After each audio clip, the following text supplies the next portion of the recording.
Here are 4 common mistakes I see beginner artists make when making an Alla Prima portrait, sketch, or study.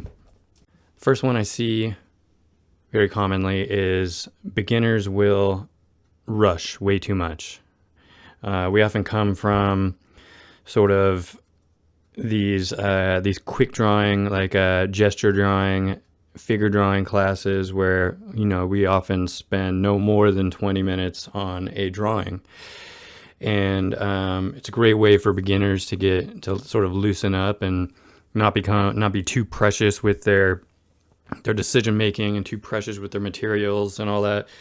But eventually, we do need to start learning how to spend a little more time on a painting or drawing if our goals are to paint a more realistic portrait, painting, whatever, more realistic figure.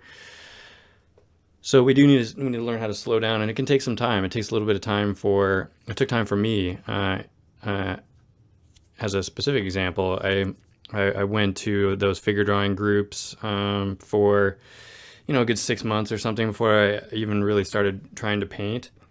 And I remember I would get like 20 minutes into the painting and I would just like have nothing else to do. And that's just natural. You start learning to see what to look for. And see how to correct your mistakes. So you need to learn how to correct your mistakes. Painting is really just a comedy of errors. So that problem of running out of things to do is really just a result of not having the eye yet to spot errors and fix them. You can make an entire mess for 20 minutes, just be totally wrong. But if you know how to correct your errors, you can bring it back. You can make a comeback.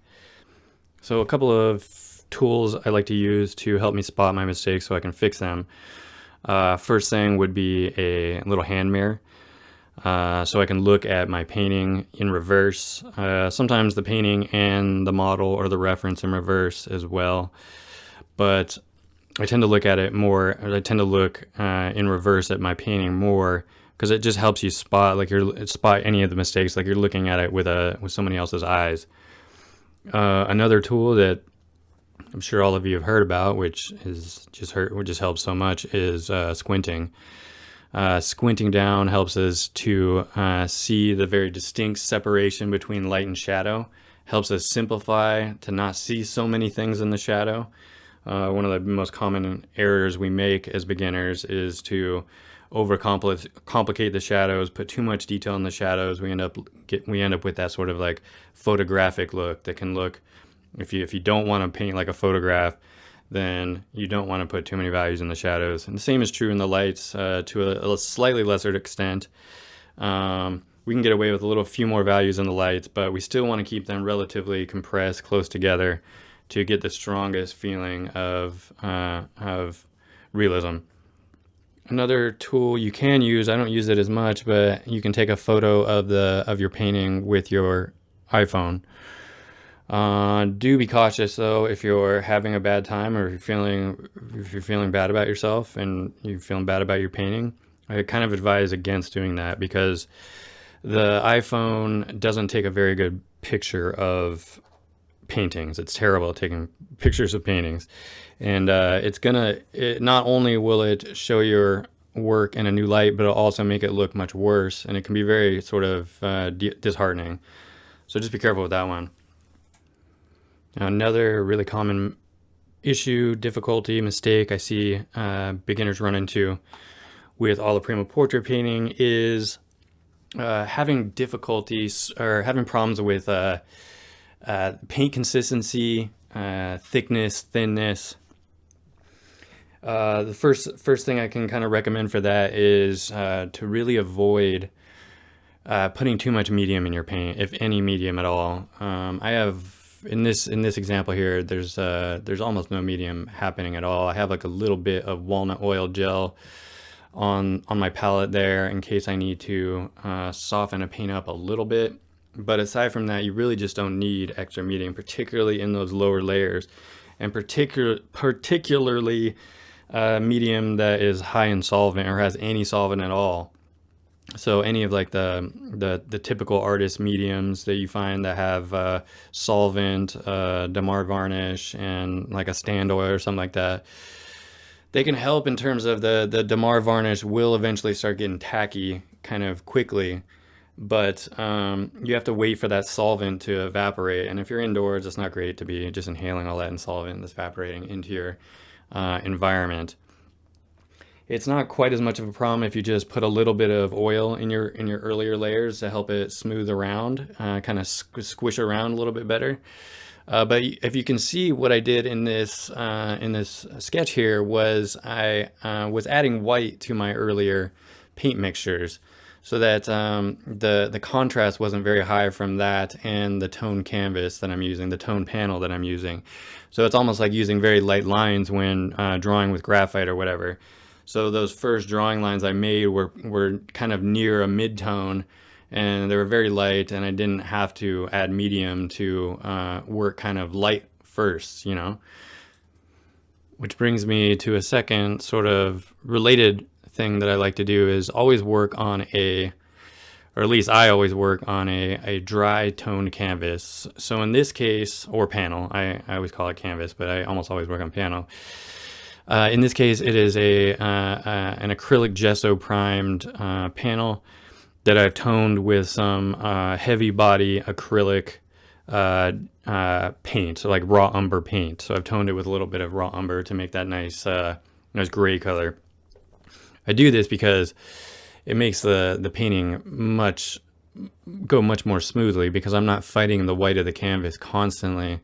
The white of the canvas is it's the most unnatural color you'll ever find in nature. You're never going to find pure white like that. But if you have like this kind of light gray or mid gray, you can leave some of that, and it's not going to fly outside of the picture and make no sense that I left some of that gray in there. So it can speed things along a lot, and it can keep you from having to put down overly thick paint that becomes very hard to manipulate. It's very hard to manipulate thick paint. The thicker it is, the harder it is to manipulate.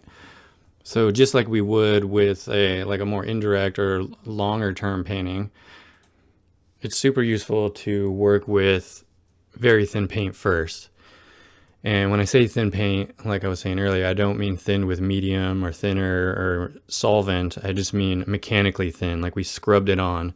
It's almost as if we're applying makeup. So you can see all that lighter brown where the blocking of the hair is and the beard and everything. It was really just dry brushed in. It was just scrubbed in. There's no medium to make that happen. That keeps the paint very it keeps the paint very dry, so it's much easier to layer paint on top of that. So our drier paint is helping us kind of block everything in, get our proportions in, and then we can start to apply progressively thicker and thicker paint on top. Even within we're working in something almost like a indirect sort of process, but just in this Alla Prima sketch time frame.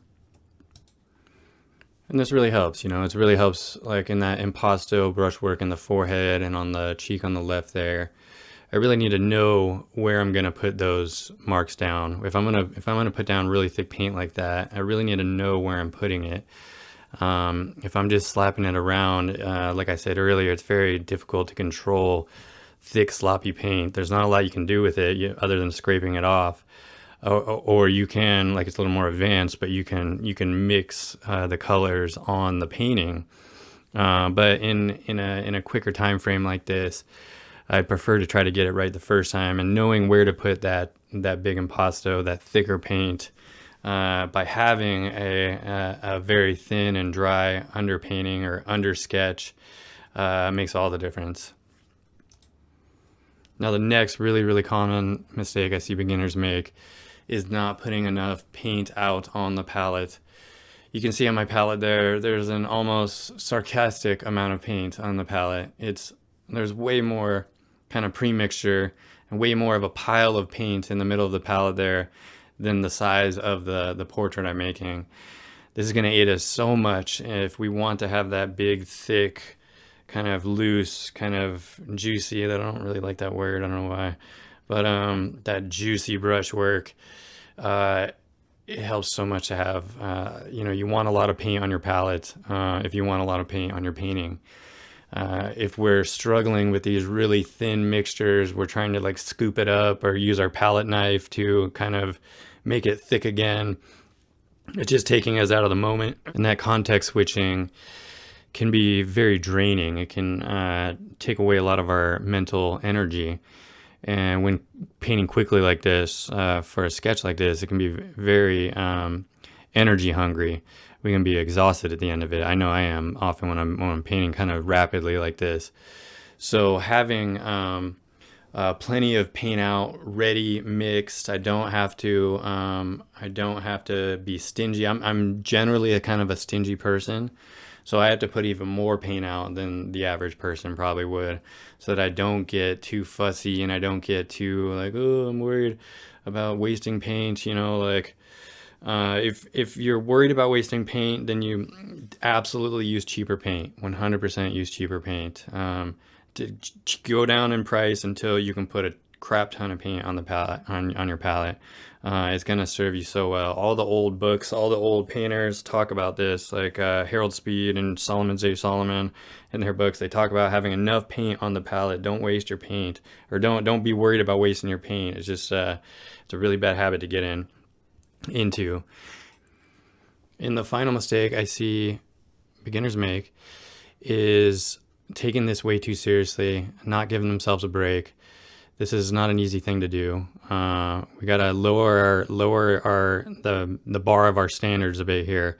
We're working very quickly. We're not gonna paint like a Leonardo in 3 hours, 2 hours, 1 hour, whatever time lot we have.